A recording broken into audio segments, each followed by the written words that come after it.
Em uma competição de violino batizada com o nome que significa literalmente O Judeu, dos 42 finalistas, no máximo 2 eram judeus. Durante mais de um século, os maiores violinistas do mundo vieram quase todos do mesmo povo.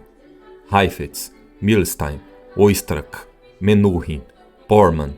Uma lista que não parece uma coincidência. Que não é uma coincidência. Mas essa história não começa nos conservatórios de São Petersburgo. Ela começa muito antes, em 1492, numa fuga em massa, com instrumentos carregados nas mãos através de uma fronteira que nunca poderia ser atravessada de volta. Existe uma teoria, defendida por pesquisadores sérios, de que a relação entre os judeus e o violino não é apenas cultural. Ela pode ser genética. Não no sentido biológico, mas no sentido de origem. De que o instrumento que define a música clássica ocidental foi moldado, em parte, por um povo que estava proibido de existir onde quer que fosse. Por que a vihuela de arco desaparece completamente da Espanha depois de 1492 e reaparece exatamente onde os judeus expulsos se estabeleceram? Por que a família que ensinou Stradivari carrega um sobrenome que pode ser a tradução italiana de um nome hebraico? E por que, quando esse povo perdeu quase tudo, até dentro dos campos de concentração, o violino foi um instrumento que ficou entre a vida e a morte deles? Antes de responder, precisamos voltar ao começo dessa história.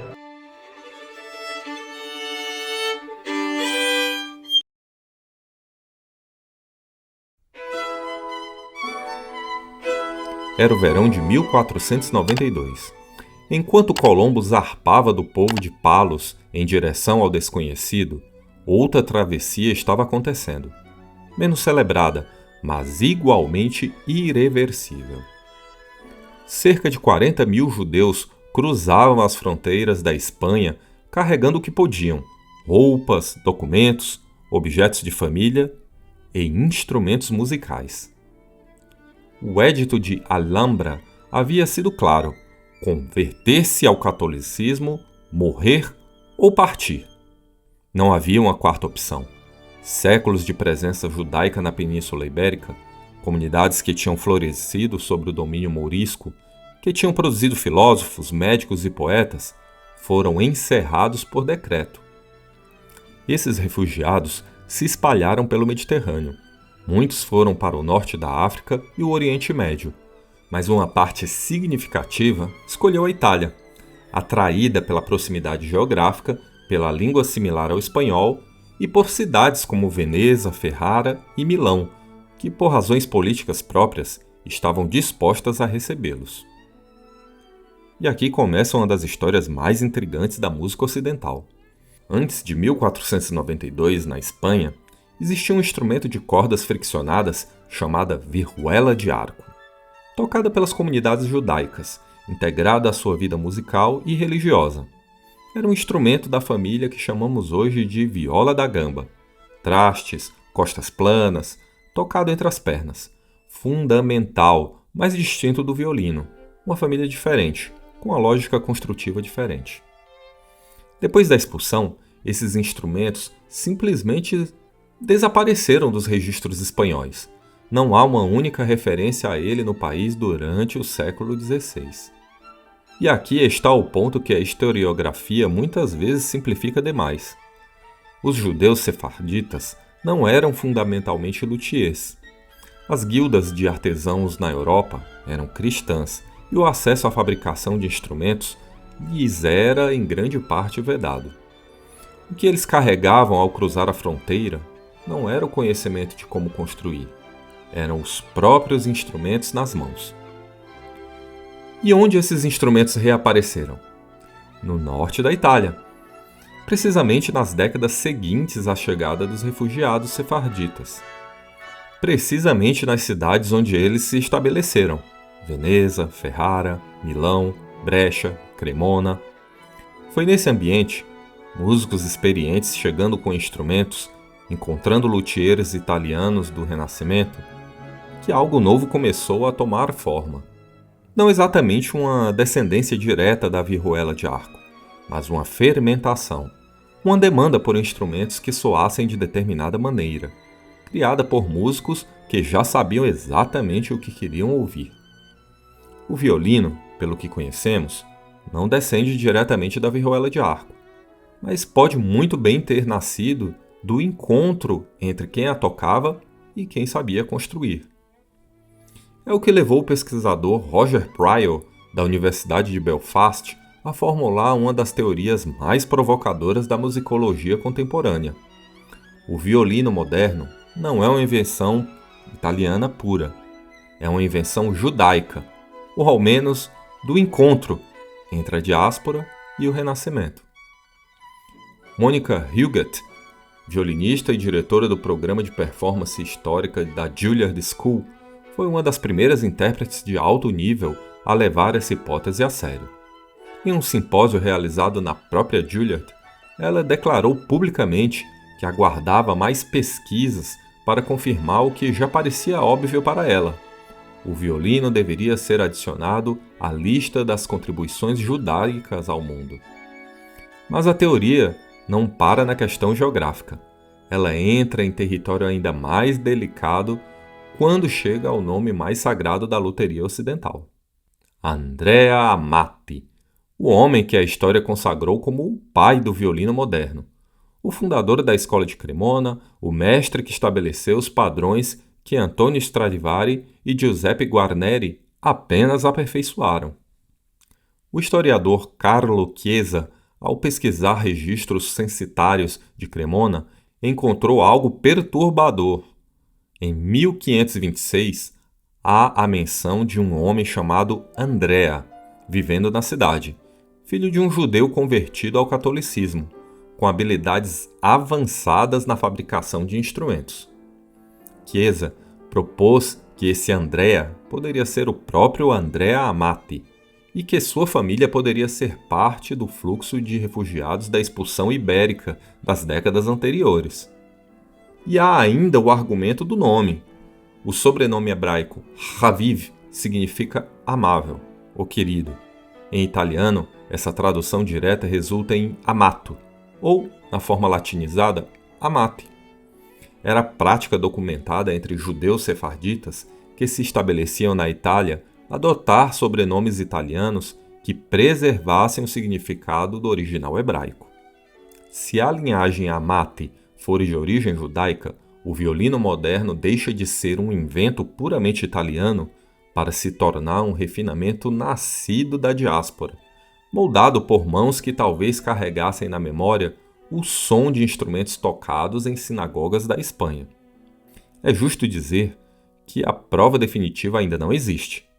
O próprio Pryor admite: não tenho prova concreta, mas há uma quantidade enorme de evidências de que os tocadores de viola eram judeus. E o etnomusicólogo Alexander Knapp, da Universidade de Londres, aponta que o simples fato de a viola ter existido na Espanha não significa que apenas judeus a tocavam. Outros viajaram, outras influências se cruzaram. A pergunta sobre quem inventou o violino pode nunca ter resposta definitiva. Mas essa conexão física com o instrumento encontrou sua alma gêmea em outra tradição: a liturgia. A música judaica, especialmente aquela entoada pelo Chazan, o cantor litúrgico da sinagoga, é carregado de uma intensidade expressiva que não tem paralelo fácil entre outras tradições. O Chazan não apenas canta, ele lamenta, ele implora, ele exulta. A oração é vocal, mas é também física, um choro que vem do corpo inteiro. E o violino é o único instrumento que imita isso com fidelidade. Não a flauta, que tem uma leveza aérea demais. Não o órgão, que é grandioso, mas impessoal. O violino pode chorar, pode sussurrar, pode gritar, pode fazer tudo o que a voz humana em oração faz. Isso não é metáfora, é técnica documentada. A música klezmer desenvolveu um vocabulário de ornamentos específicos para o violino, que reproduzem exatamente as nuances da cantilena sinagogal. O krekatz, um gemido curto, que simboliza o soluço de um orador em prece. O glitschal, um glissando ascendente, que produz a continuidade vocal. E o dreidel, um grupeto de 3 notas que captura a agilidade da recitação litúrgica. Como Knapp sintetizou, os instrumentos de corda têm uma certa intensidade e paixão, e capturam os sentimentos do coração de uma maneira intensa e imediata. O violino não foi apenas adotado pelos judeus, ele foi moldado ao longo de gerações para soar como a voz deles. Mas o violino não seria apenas uma voz. Para os judeus do século XIX, ele se tornaria algo muito mais pragmático, a única chance de permanecer vivo e livre.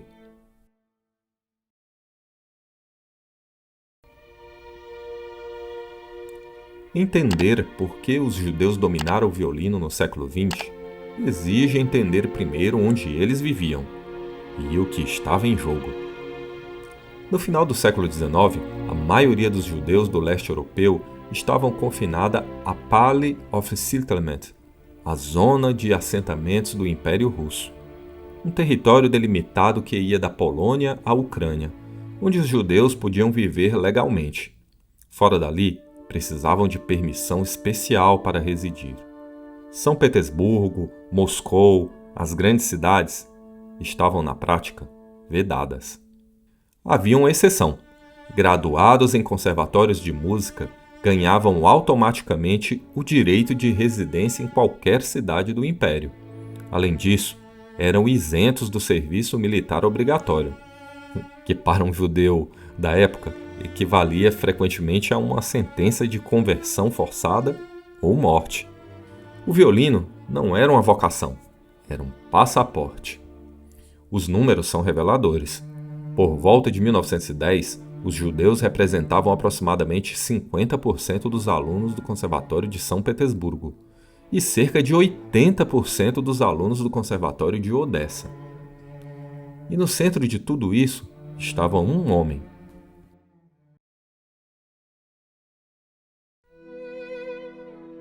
Leopold Auer nasceu em Veszprém, na Hungria, em 1845, filho de pintores e decoradores judeus pobres. Estudou violino desde criança. Chegou a Paris, a Berlim, a Hannover, onde estudou com Joseph Joachim, ele mesmo um violinista judeu, que se tornara figura central da vida musical europeia. Em 1868, Auer foi contratado pelo Conservatório de São Petersburgo. Ficaria 49 anos. Nesse período, Auer não apenas criou o que hoje é conhecido como a Escola Russa de Violino, ele construiu um sistema. Seus alunos não saíam apenas com técnica, saíam com passaportes, com cartas de recomendação, com acesso a mecenas e a instrumentos. Ele usava sua influência junto ao governo para obter licenças de residência para as famílias de seus alunos. O caso do pai de Heifetz é paradigmático. Auer matriculou o pai de Yasha como aluno adulto do conservatório, para que a família inteira pudesse legalmente permanecer em São Petersburgo. Sua filosofia pedagógica era igualmente singular. Auer acreditava que o violino deveria expressar a alma do músico, não uma técnica uniforme, mas uma individualidade.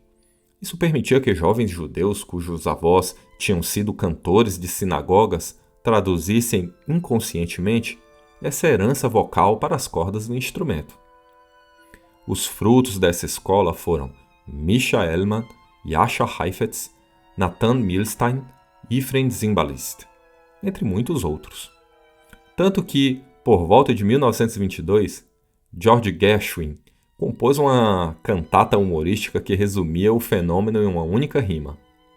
Misha, Yasha, Tosha, Sasha, Fidoli, Didoli, Di. Os 4 eram violinistas, virtuosos judeus formados na mesma tradição. E o verso era um gracejo bem formado. Todo mundo no mundo da música sabia exatamente de quem se tratava.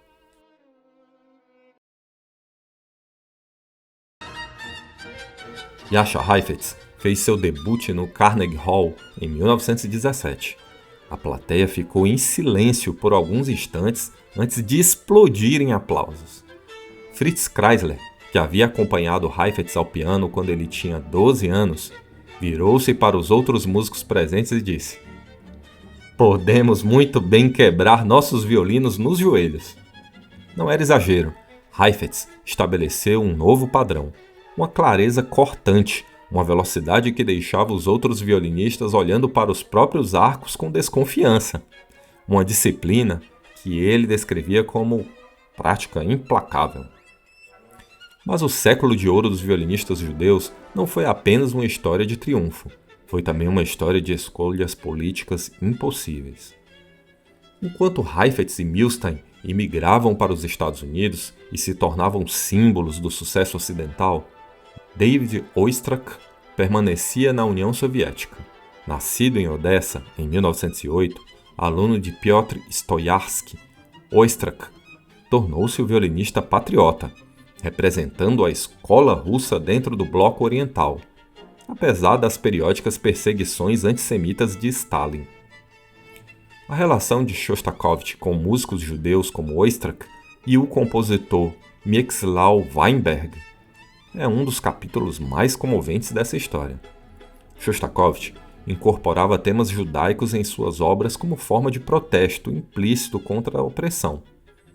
Quando Weinberg foi preso em 1953, Shostakovich interveio pessoalmente junto a Beria, chefe da KGB, para tentar liberá-lo, colocando a própria carreira em risco.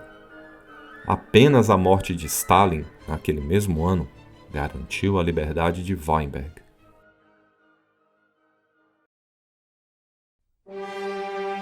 Nos campos de extermínio nazista, o violino assumiu uma função que nenhum instrumento deveria ter de cumprir. Os comandantes organizavam orquestras de prisioneiros. Tocar significava acesso a mais comida, a roupas mais quentes, a possibilidade de sobreviver um dia a mais. Elie Wiesel, em A Noite, imortalizou a figura de Juliak, um jovem violinista que nas últimas horas antes de morrer tocou Beethoven para seus companheiros moribundos no frio. Era o último ato de afirmação da humanidade em um lugar construído para negá-la. Yehud Menuhin seguiu um caminho diferente. Nascido em Nova York, de pais imigrantes da Bielorrússia, foi o primeiro músico judeu a se apresentar na Alemanha após a guerra, tocando para soldados aliados e sobreviventes no campo de concentração liberado de Bergen-Belsen, acompanhado pelo compositor Benjamin Britten, um ato de reconciliação que o marcaria para sempre. Décadas depois, o luthier israelense Amon Weinstein começou um projeto silencioso e extraordinário: restaurar os instrumentos que sobreviveram aos guetos e campos. Um cliente trouxe um violino com cinzas dentro. Havia tocado o instrumento a caminho das câmaras de gás, sobrevivendo apenas por sua habilidade musical. Weinstein vê cada restauração como um ato de justiça poética.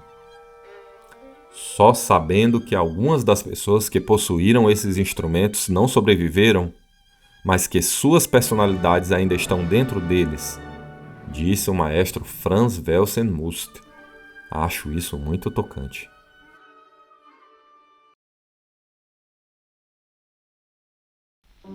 Havia uma competição de violino que carregava, já no próprio nome, o peso de toda essa história.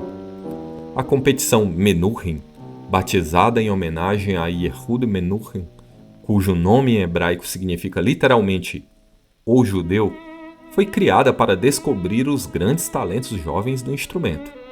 Uma edição recente reuniu 42 competidores de alto nível, com idades até 22 anos. De todos eles, no máximo 2 eram judeus. Para o historiador David Schoenbaum, essa estatística é o equivalente musical do fim da fronteira americana, o sinal de que uma era chegou ao seu limite natural.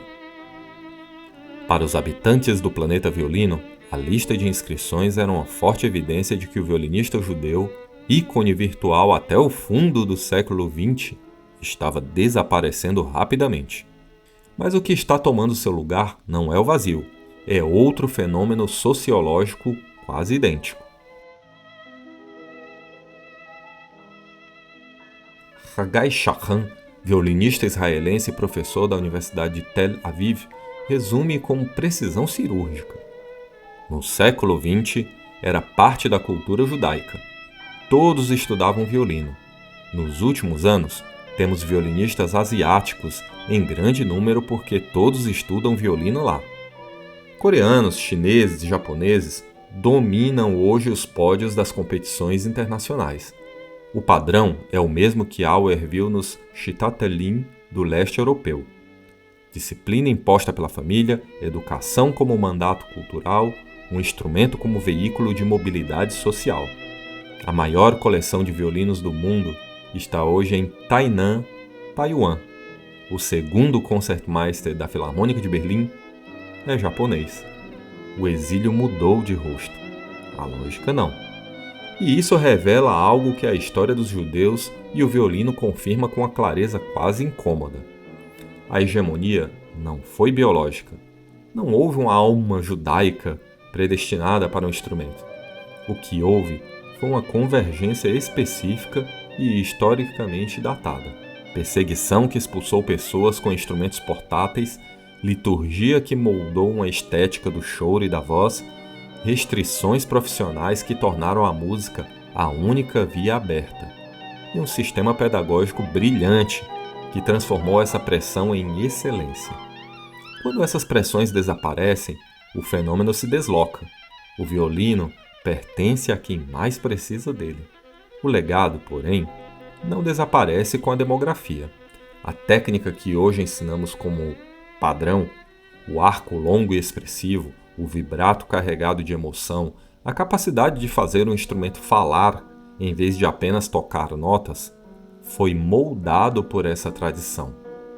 Heifetz, Oistrakh, Milstein, Menuhin, Porman. Eles não apenas tocaram o repertório clássico europeu, eles o reinterpretaram através de uma lente emocional construída sobre séculos de oração, diáspora e resistência.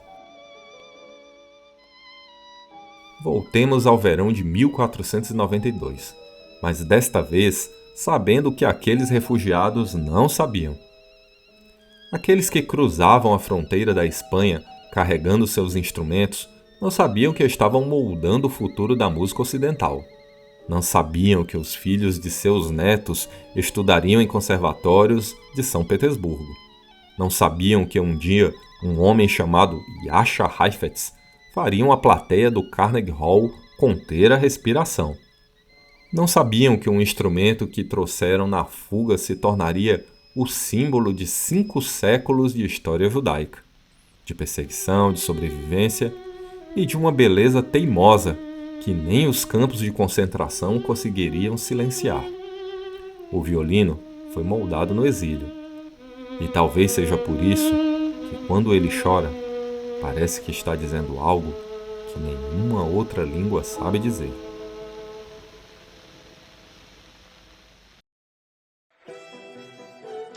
O violino foi moldado pelo exílio, e agora, segundo os números da competição Menuhin, ele está sendo moldado por outro povo, com outra pressão, outro sonho.